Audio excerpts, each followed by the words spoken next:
ఒకసారి మీరే మీ మిస్సెస్కి అర్థమయ్యేలా చెప్పండి. నేను షూర్గా చెప్తున్నాను, బిడ్డకి ప్రమాదం ఉంది. దాంతోపాటు తల్లికి కూడా ప్రమాదం రావచ్చు. ఏ తల్లికైనా కూడా బిడ్డలంటే ఆశ ఉంటుంది, ప్రేమ ఉంటుంది. కనీసం ఇంకా కంటితో కూడా చూసుకొని బిడ్డ కోసం ప్రాణాల మీదకి తెచ్చుకోవద్దని తనకు అర్థమయ్యేలా చెప్పండి. వెళ్ళండి.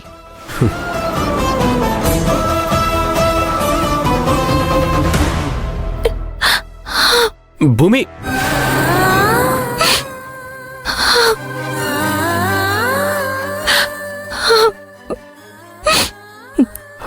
భూమి, డాక్టర్ చెప్పేది కూడా మన కోసమే కదా. కడుపులో బిడ్డతో పాటు ప్రమాదం కూడా పెరుగుతుందని చెప్తున్నారు. దానివల్ల నీ ప్రాణానికి కూడా ప్రమాదం ఉందని చెప్తున్నారు. నీకేం జరగకూడదని ఆవిడలా చెప్తున్నారు. నాకేం కాదు. ఆవిడ చెప్పినట్టు అబార్షన్ చేయించుకోమంటే మాత్రం నేను చేయించుకోను. చూడు భూమి, ముందు నువ్వు, తర్వాతే బిడ్డ. పుట్టబోయే బిడ్డ కోసం నిన్ను బలి చేసుకోవడానికి నేను సిద్ధంగా లేను. నాకు నువ్వు కావాలి. అంటే నువ్వు కూడా ఆ డాక్టర్ చెప్పినట్టే చెప్తున్నావా? నువ్వు కూడా ఆ డాక్టర్ని సమర్థిస్తున్నావా? డాక్టర్ చెప్పడం అనే కాదు, నాకు అదే మంచిది అనిపిస్తుంది. రేపు నీకేదైనా జరగరాంది జరిగితే నేను తట్టుకోలేను భూమి. ఏ మళ్ళీ బిడ్డలు పుడతారు కదా. పుట్టకపోతే పుట్టకపోయారు, కానీ నాకు నువ్వే ముఖ్యం. అలా ఎలా మాట్లాడతావు మాధవ్?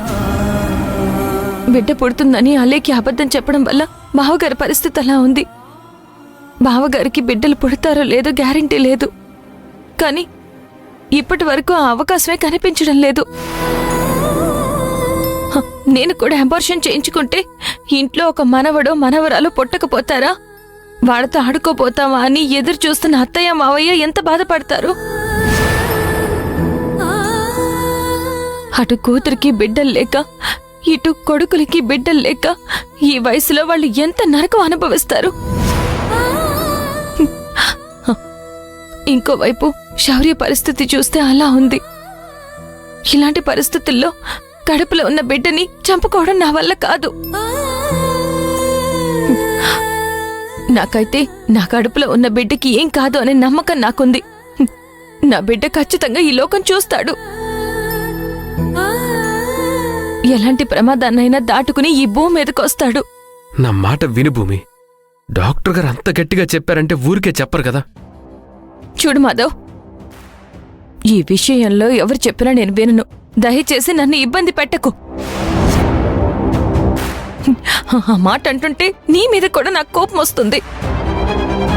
డాక్టర్ గారు చెప్పినా నేను చెప్పినా నీ గురించే కదా భూమి. ప్రతి తల్లికి ప్రసవం అన్నది చావుకి ఎదురు వెళ్లడమే.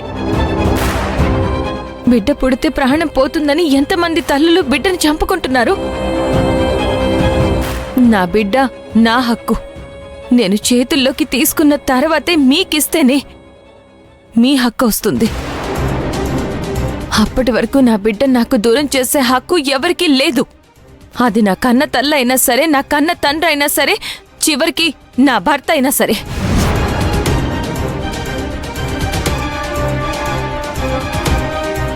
దయచేసి ఈ విషయాన్ని ఇంతటితో వదిలే. భూమి, సంక్రాంతి పండుగ చేసుకుంటూ అందరూ ఆనందంగా ఉండే ఈ సమయంలో ఈ విషయం చెప్పి వాళ్ళ ఆనందాన్ని పాడు చేయకు. భూమి, ఈ విషయం గురించి మళ్ళీ మనం ఒకసారి ఆలోచించుకుంటే మంచిది. ఇంకేమీ ఆలోచించాల్సిన అవసరం లేదు మాధవ్. పద.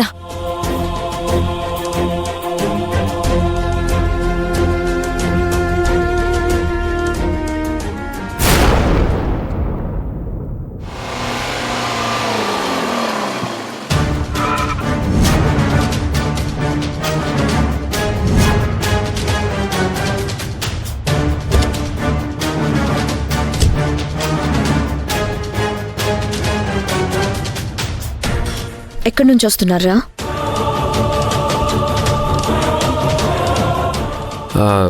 భూమి ఫ్రెండ్ ఒకరు భోజనానికి ఇంటికి రమ్మని పిలిచిందక్క. సరే అని తనని తీసుకుని వెళ్ళాను.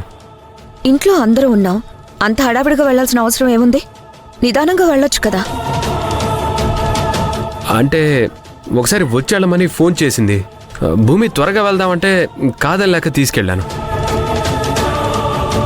సరే, భోజనానికని పిలిస్తే ఇంట్లో వాళ్ళతో ఒక్క మాట కూడా చెప్పకుండా అలా వెళ్లాల్సిన అవసరం ఏముంది?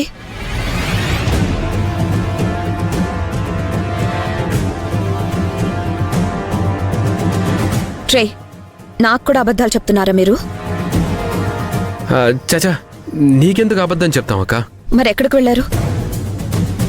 వెళ్లేటప్పుడు భూమి పొట్ట మీద చేయి వేసుకోవడం, ఏదో బాధతో వెళ్లడం, కంగారు పడుతూ ఉండడం నేను గమనించాను. నేను కడుపులో బిడ్డను మోసిందాన్నే. ఆ బాధ నాకు తెలుసు. ఏం జరిగిందో నిజం చెప్పండి. అబే, ఏం లేదక్క. భూమి, నువ్వైనా నిజం చెప్పు. ఏం జరగలేదు వదినా, వేరే ఏమీ లేదు.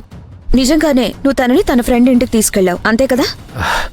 అవునక్క, అంతకు మించి ఏం లేదు.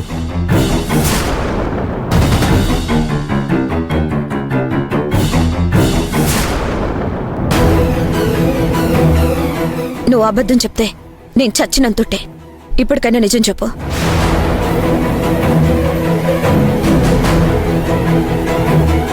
అక్క, నిజంగానే. ట్రేయ్, ఒట్టేసి మరీ చెప్తున్నావు, అది మర్చిపోకు.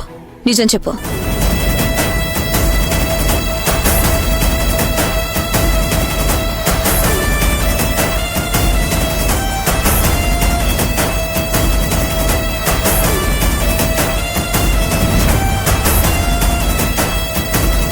బిడ్డ ఉన్న కండిషన్ బట్టి చూస్తే అబార్షన్ చేయించడం మంచిదనిపిస్తుంది.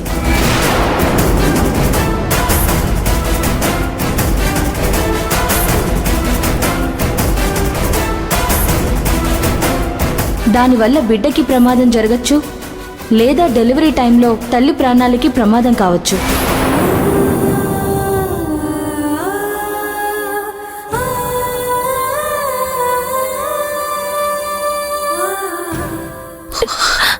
భూమి,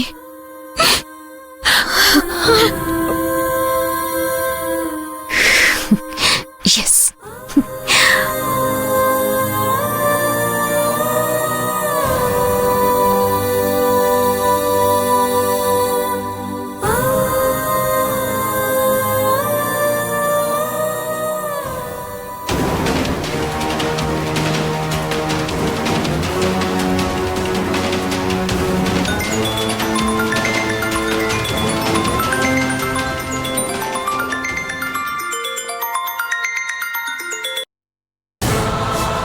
చెప్పలేఖ్యా, మళ్ళీ ఏంటి విశేషం?